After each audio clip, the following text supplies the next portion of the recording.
Hello everybody, welcome to the Analysis and Validation of Biological Assays webinar. This is about a half an hour long webinar that Melody Sauerborn will be taking. You can ask any questions during the webinar if you type it into the questions box, and we'll have a short 15-minute question and answer session at the end. Okay, Melody, over to you. Yes, sounds good. Well, thank you very much. Thanks. Well, welcome everyone. I'm Melody, so I will be your host for today, and I'm here to give you, well, more or less the course in a nutshell, the analysis and validation of biological assays, which is given by me and another colleague of mine, Ziban. He is not on the phone today, so I will tell you a little bit also about what he will present through during that two-day course. I'm normally covering day one, Ziban is covering day two, and while walking through the presentation, I will give you, well, I will tell you why that is and where he comes into play and what my speciality. So we will just, you know, hop right in since we only have half an hour. So this is a shortened version of what we will extensively cover in the two-day analysis and validation of biological assay course that we give, or is given by PTI three times a year. So let me get right into it. So on day one, and now my screen is frozen. I cannot, here we go. So on day one, which I will be covering, we will start with the basics of biological assays, just to get everyone on the same page. And we will talk a little bit about the drug development, what has to be covered throughout the drug development process, which you all know is a very long and extensive and expensive trajectory. So we need to be sure that throughout this, in our animal studies, in our formulation development, in our human studies, that we have good assays in place that it can actually show the endpoints that we want to prove. For example, if we go into animals, PK studies, for example, PK tox studies, how can we analyze our product in the drug, in the blood of the animals? Later on, when we go into humans, same thing there. Are there differences between the matrices that we use, non-human primate serum versus human serum or any other type of matrix? What about production? What about formulation changes? What about production changes? How can we see if our product is not affected of it, or if it is affected, how can we actually see how well it will affect the whole process? So we will have a look at, in general, the safety and the efficacy of a drug and how we can support that question with the assays. As we all know, they need to be very solid and very reproducible, very trustworthy, because of those 1,000 compounds there in, you know, drug discovery. Only one may actually reach the market after all, and in most cases, these drugs fail because they're safe, or they're not effective, or both. Well, this is the next slide is where it comes into play, like we cut it into day one and day two, because I'm more into bioanalysis, so I really cover PK, tox, immunogenicity, so all of the GLP, GCP assessments. So I work mostly with actual samples that have been injected in animals or humans that have to be found back, or anything that has to be actually detected in a biological matrix. And what Ziban mostly does is located around formulation, stability, and release, so more in the GMP aspect of the manufacturing, and that is what he will then cover at day two, mostly in terms of, with the example of potency assays. When we talk about the assays or the tools that we may talk about, there are a lot of methods that can be used for achieving the goal of measuring our compound, and that could be HPLC, it could be NMR, it could be cell-based assays, or it could be, for example, in ELISA. But the focus that we have throughout the 2 days is cell-based assays and the functional potency part will be on day 2, whereas biochemical and binding and immunogenicity will be on day 1, and immunoassays will be covered extensively by me on day 1. When we look at ligand binding assays, there are a lot of different formats. You could think about an immuno-PCR where there is a little piece of DNA attached to an antibody that is then amplified and that signal is measured. You could think about an alpha ELISA where antibodies are actually coated on beads, and when those beads come into close proximity with each other, because our drug is actually binding, we get an emission that can be measured. You have BICOR, SPR, you have ECL, you have the radioimmunoassay, and very traditionally the enzyme-linked immunosorbent assay, the ELISA. And that is what we will mostly focus on throughout the whole course. But if there are people that have questions or examples or anything else with any other assay, you're always free to ask or free to bring the example, and we can discuss it with the other participants to share expertise and knowledge. When we talk about bioassays, so cell-based assays, you have a lot of different systems that you can use. Traditionally, you can have your cells, you can look at proliferation or apoptosis when you actually treat them with your drug. You can look at signal transduction, gene reporter assay, or gene expression cytokine release, for example, in an ELI spot. The cell-based assays that we will most talk about are functional binding assays, potency assays, and yet again, that is something that Siban will cover. I will cover maybe 10% of it just to give it as an example, but my expertise, what we will be covering on the first day, are neutralizing assays for detection of anti-drug antibodies. Well, after this introduction into the basics of assays, of biological assays, we will continue on how to actually develop an assay. And I always use the typical scapegoat for these kinds of assays, the typical example, so to say, and that is the ELISA. And we will talk extensively about the steps that need to be taken to develop an ELISA. For example, we will look into the coating, including the plates. So not every plate is the same. Are there differences? What about the high binding, the low binding? Can we coat, in principle, everything on our plates, proteins, peptides, DNA, lipids? Is there a limitation? And well, yes, there is, but if you know what you want to coat, there is a solution for almost everything. We will look into blocking. You can traditionally block with protein blockers, but there are other blockers available that may be of advantage or just simply work better in your situation. We will talk about that. We will talk about primary, secondary antibody, the system, design of experiments, so that we use data in an early phase that we have to feed a program to actually give us an estimate which factor in our assay may be most influential, so we can actually guide our development process into optimizing those very critical aspects. And we will look into troubleshooting and interferences that we can occur as we work in matrices a lot.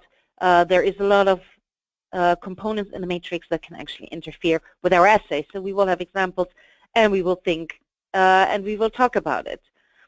When we will go further into cell-based assays, things get even more complex, and that is mostly based on the living cells that we actually need to run these assays.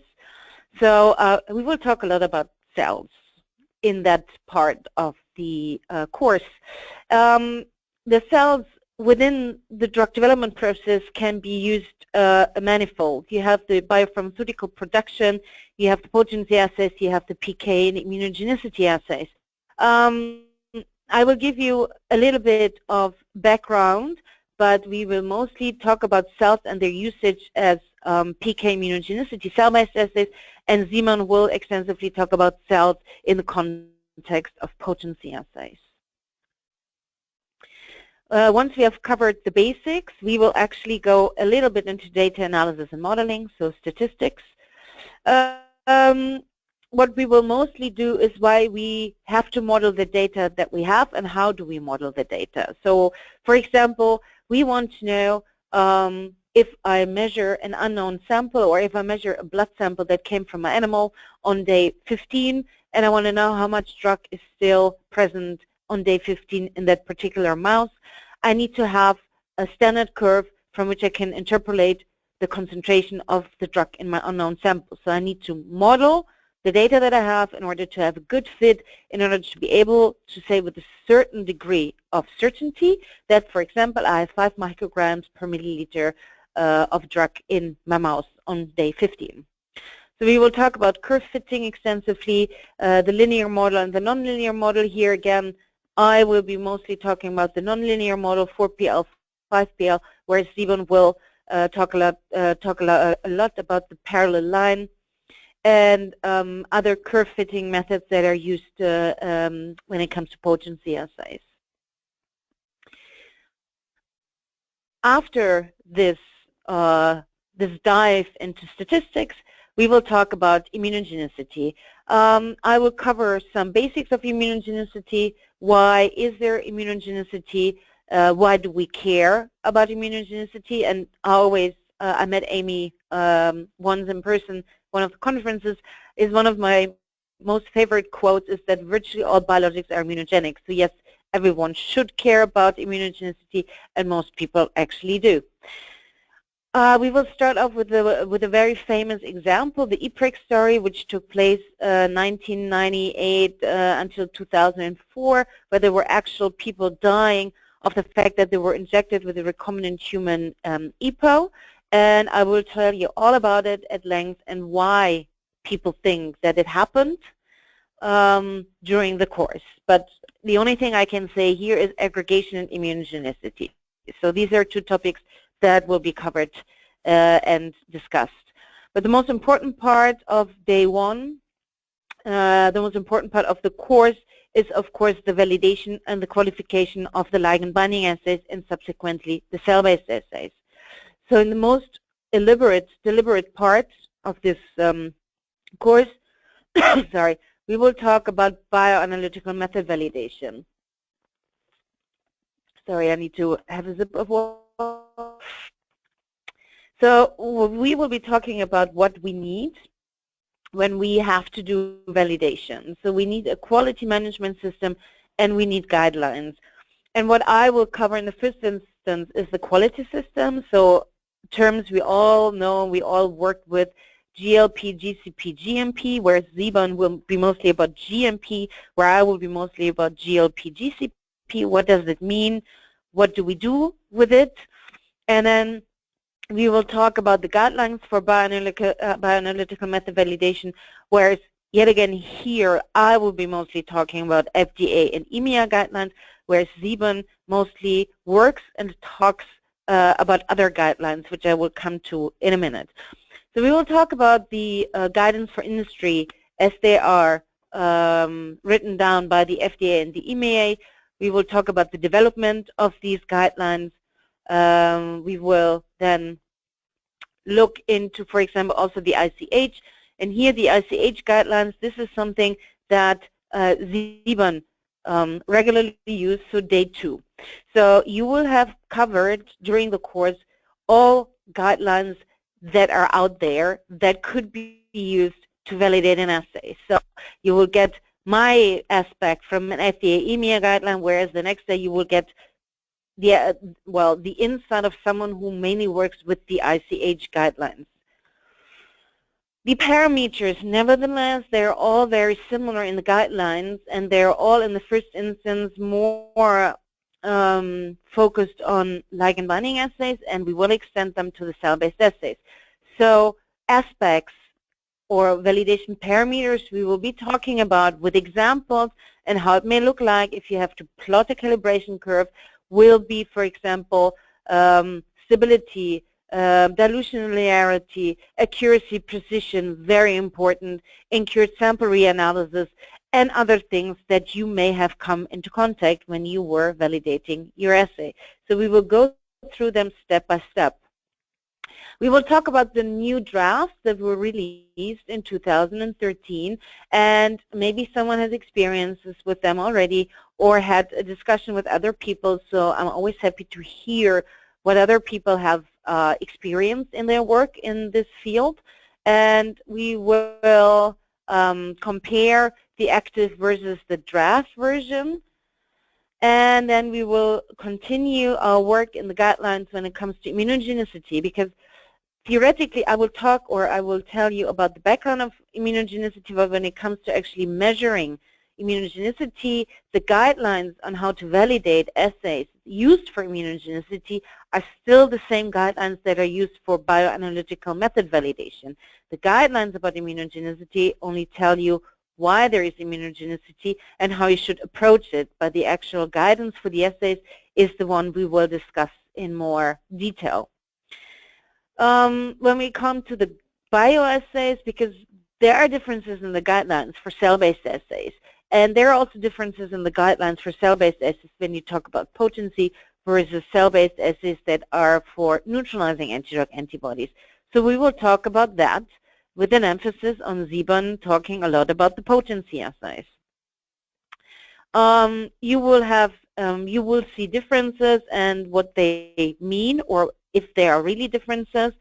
And we will also talk about the United States Pharmacopoeia. So that is another guidance system that you can use for, I find it very useful for cell-based assays. And then we will see what the FDA and the EMER guidelines have to say in immunogenicity, because there wasn't much going on, but now recently they're picking up the fact that they need to say more about neutralizing antidrug antibody assays that are cell-based. And I will also show you white papers. There are a couple of very good white papers out there that is used by, I think, almost everyone in the industry. And we will finalize day one with me with a example where there was a neutralizing antidrug antibody set up and validated, and this neutralizing antidrug antibody was not an easy one. So we are talking about interference of matrix components, and that, you know, there needed to be certain antibody treatments before you were actually able to measure anything. So it is a very complex example, and throughout the whole course there will be other examples that we will discuss and that will be talked about with all of the participants. The last slide of the presentation, you see the research paper that we will discuss.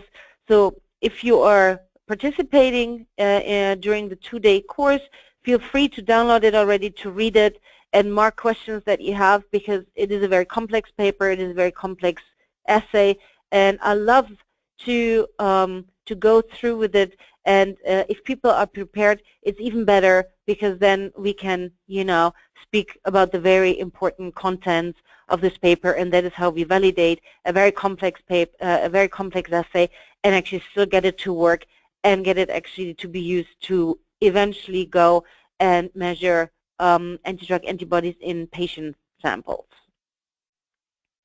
And I think that was, from my side, yet again, day one, fully in a nutshell, and partially day two. And I hope it was clear. And please, if you have any questions, please ask now.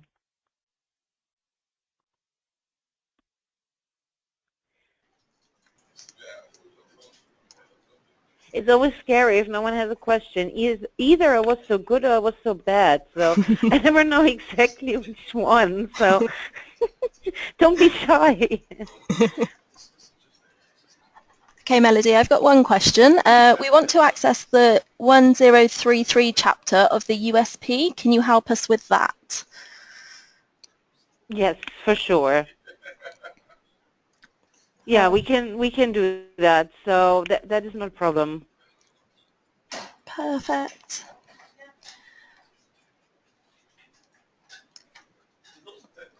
I think you do have, how do you say, you have those forms that people that want to attend can fill in. So we, as the presenters, we actually get that up front. So if you have specific requests, we can always adapt if we know. So if you have any specific questions about that, or any chapters that you want to have in a more extended version, we can always, of course, do that on the spot. but you can always ask that up front as well. Once you're signed up, you can say, oh, look, this is, what I'm really interested in. Is there any chance we can, we can talk about it in a more extended way? Perfect. I have another question. Hello, Melody. I'm Regina Braga from Brazil. I would like to know about the acceptance of a partial validation of commercial kits.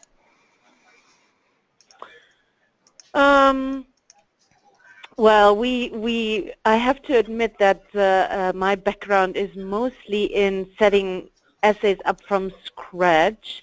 So we have done kits before, and you can validate kits and you can work with them. So we can, during the course, talk about that. And I do have a couple of examples where we used with commercial kits that were validated in our hands and actually used for routine analysis.